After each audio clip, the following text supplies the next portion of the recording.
Digital media के युग में भाषा के स्वरूप को बिगड़ने से कैसे रोका जाए? कितना बोल्ड सा टॉपिक है ना, लेकिन यकीन मानिए ये आंखें खोल देने वाला एक ऐसा टॉपिक है जिसे हम सबको समझना होगा।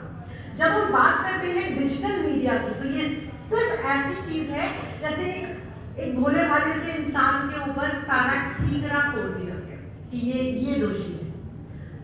क्या एक घंटे के लिए अगर हम सबको अदृश्य होने का सुख मिल जाए, अदृश्य होने की मोहलत दे दी जाए, ईश्वर कहे कि जाइए एक घंटे के लिए आप अदृश्य हैं, तो हम क्या करेंगे? मंदिर जाएंगे? हम कुछ सत्कर्म करेंगे? बिल्कुल नहीं। हम वो करेंगे जिसके लिए समाज हमें रोकता है, जो हम एक सुसभ्य समाज के नागरिक होने के नाते नहीं कर सकते। कभी फैमिली प्रेशर, कभी पीयर प्रेशर, कभी सरकार का डर, कभी कानूनों का डर, है ना? यही अंतर है स्वतंत्रता और स्वच्छंदता। जब हम डिजिटल मीडिया को जिम्मेदार ठहराते हैं भाषा बिगड़ने के लिए, तो मैं ये कहूंगी आज हम यहाँ इसीलिए एक साथ मौजूद हैं क्योंकि डिजिटल मीडिया ने हमें जुड़ा है। हम प्रभा साक्षी के मंच पे खड़े हैं जिसने आज नहीं 22 साल पहले वक्त की नब्ज को समझा और अपने आप को डिजिटलाइज किया।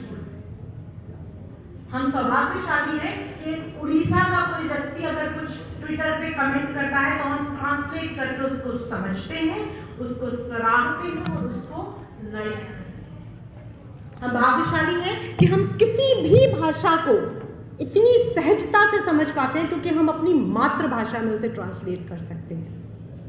मैं बार बार कहती हूँ कि जैसे तुलसी बाबा ने रामचरितमानस को आम जनमानस तक पहुंचाया, वैसे ही गूगल बाबा को भी नमन जिसने हिंदी को आम भाषा बनाया, हम सबके मोबाइल तक पहुंचाया।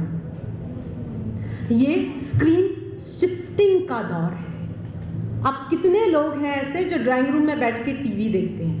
निसंदेह अगर आप संयुक्त परिवार में रहते हैं तो आपके दादाजी दादी बाबा रामदेव का योगा देखते होंगे, और अगर आप संयुक्त परिवार में रहते हैं तो बहुत सारे शाम के समय प्रवचन सुने जाते हैं। इसके अलावा हमारे लिए टीवी देखने का माध्यम मोबाइल हो चुका है, और माफ कीजिए असल जिम्मेदार भाषा को बिगाड़ने के लिए OTT है, एक ऐसा माध्यम जिसे आपने आंख बंद करके भारत में बिना सेंसर के प्रवेश करने की अनुमति दी, जिसने ना सिर्फ आपको सॉफ्ट पॉर्न का आदी बनाया बल्कि रिश्तों की मर्यादा को तार तार किया। हमारे पूर्वज, हमारे पुरखे पुरानी सोच के नहीं हैं। खजुराहो जाइए, आपको पता चलेगा कि किस मानसिक उच्चता की श्रेणी में हम जिए हैं। हमने धर्म, अर्थ, काम और मोक्ष को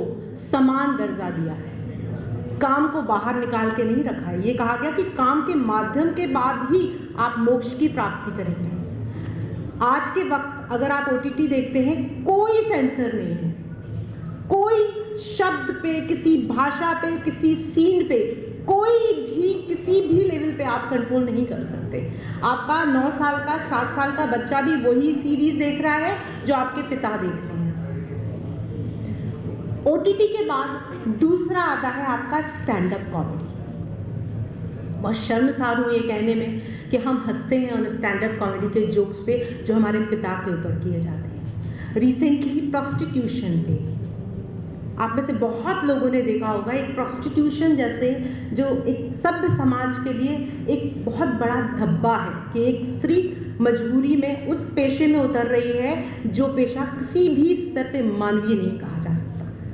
हम एक लड़की के द्वारा उस पेशे को ग्लैमराइज्ड करते हुए देखते हैं। ये शर्म की बात है। और मैं आपको बार बार कहना चाहती हूँ, कुछ अनुशासन जीवन का ऐसा होता है जिसे हमारे बुजुर्गों ने तय किया है। कुछ टैबूज ऐसे हैं जिन्हें हमारे बुजुर्गों ने तय किया, इसलिए नहीं कि वो मानसिक रूप से दिवालिया थे, इसलिए क्योंकि जीवन, समाज और पूरा राष्ट्र एक व्यवस्थित अनुशासन में चलता है।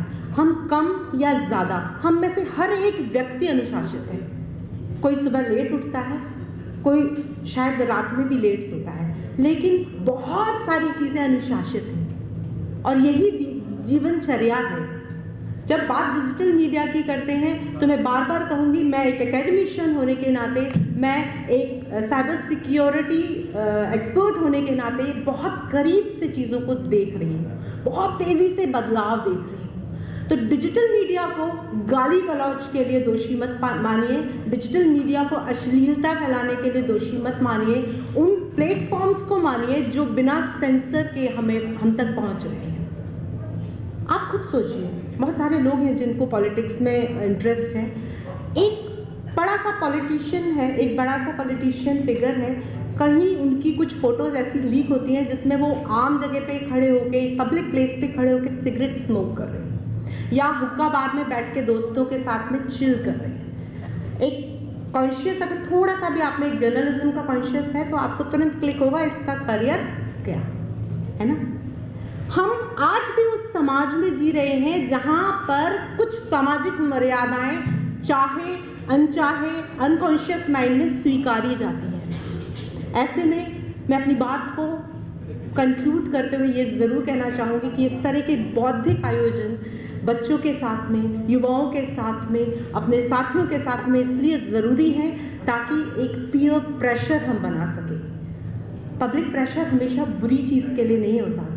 बहुत सारी चीज़ें ऐसी हैं जिनके लिए हम आवाज़ उठाएं कि एक व्यवस्थित कानून, एक व्यवस्थित सेंसर बोर्ड ज़रूर स्थापित हो ताकि कहीं ना कहीं ये गंदगी, ये जो भाषाई असभ्यता है वो रुक सके, कंटेंट की असभ्यता रुक सके, क्योंकि हम वो बनते हैं जो हम देखते हैं। हमारी इंद्रियां इसलिए महत्वपूर्ण नहीं है कि हमें वो सुख देती हैं, वो इसलिए भी महत्वपूर्ण है क्योंकि हम ग्रास्प क्या करते हैं।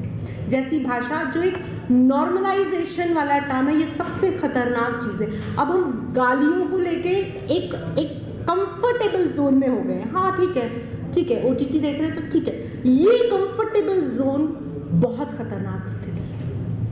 सिर्फ 5 मिनट का वक्त रोज लीजिए और कोशिश कीजिए उन कंटेंट को, उन भाषाई अशुद्धियों को, अश्लीलता को अपने जीवन से दूर करने के लिए, जो न सिर्फ आपको एक बेहतरीन इंसान बनने से रोकती हैं बल्कि दूसरों के सम्मान से भी रोकती हैं, चाहे वो कोई स्त्री हो, चाहे वो कोई पुरुष हो और चाहे वो किसी भी समूह में। बहुत बहुत शुक्रिया, आपने मुझे वक्त दिया। Thank you. अगर आप भी लेना चाहते हैं देश दुनिया की तमाम जानकारी तो आज ही सब्सक्राइब करें हमारे चैनल को। साथ ही नीचे दिए बेल आइकन को जरूर दबाएं ताकि हर अपडेट आप तक पहुंच सके।